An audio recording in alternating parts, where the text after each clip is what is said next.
ইদানিং ফেসবুক জুড়ে এই দিদিভাইটাকে নিয়ে অনেক কিছু পোস্ট করাকরি হচ্ছে।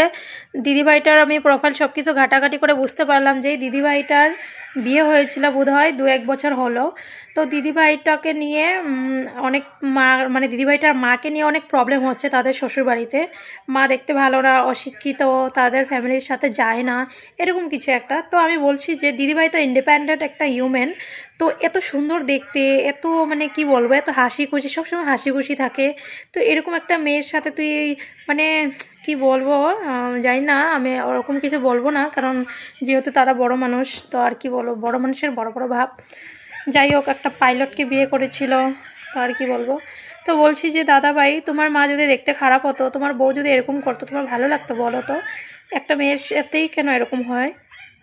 বলো তো, খারাপ লাগে না? এরকম একটা মা কত কষ্ট করে একটা মেয়েকে বড় করে, আর তুমি আর মানে তোমরা বলছো যে হয় মা নয় আমরা। মানে এটা কি ধরনের কথা? তুমি থাকবে স্বামী স্বামীর জায়গায়, শ্বশুরবাড়ি তো শ্বশুরবাড়ির জায়গায় থাকবে না? সে তো সবাইকে তো অনেক ভালোবাসছে, তো তার মাকে নিয়ে তোমাদের এত সমস্যা কিসের? তার মা তো মাই হয় না, মা কখনো অসুন্দর হয় বলো তো?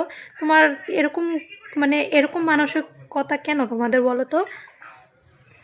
অনেক খারাপ লাগছে সত্যি। মেয়েরা তো এখন মানে কি বলবো, বিয়ে করতেই ভয় পাবে এরকম তোমাদেরকে দেখে।